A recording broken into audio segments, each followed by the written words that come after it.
జనసేన టీడీపీతో పొత్తు ఉంటుందా? సీట్ల విషయంలో వాళ్ళు కాంప్రమైజ్ అవుతారా అనేది అధిష్టానం నిర్ణయమన్నారు బీజేపీ చీఫ్ పురంధేశ్వరి. వాళ్ళు 99 స్థానాలు అనౌన్స్ చేసినా ఇంకా సీట్లు మిగిలి ఉన్నాయన్నారు. ఇక 175 అసెంబ్లీ 25 పార్లమెంటు స్థానాల్లో తమ పార్టీ నేతలు పనిచేస్తున్నారని, ఎన్నికలకు ఎవరి వ్యూహం వారికి ఉంటుందని తెలిపారు. పార్టీని సంస్థాగతంగా బలోపేతం చేసుకుంటున్నామని పురంధేశ్వరి చెప్పారు.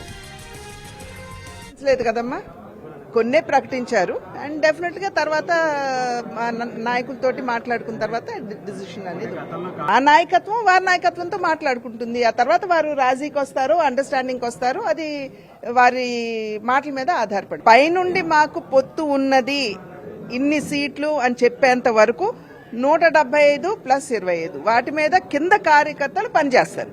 వాళ్ళు డిసైడ్ చేసి చెప్పనివ్వండి. కంప్లీట్ గా ప్రకటించలేదు కదమ్మా, కొన్నే ప్రకటించారు అండ్ డెఫినెట్ గా తర్వాత నాయకులతోటి మాట్లాడుకున్న తర్వాత డిసిషన్ అనేది ఆ నాయకత్వం వారి నాయకత్వంతో మాట్లాడుకుంటుంది. ఆ తర్వాత వారు రాజీకి వస్తారు, అండర్స్టాండింగ్ వస్తారు. అది వారి మాటల మీద ఆధారపడి పైనుండి మాకు పొత్తు ఉన్నది ఇన్ని సీట్లు అని చెప్పేంత వరకు 175 + 25 వాటి మీద కింద కార్యకర్తలు పనిచేస్తారు.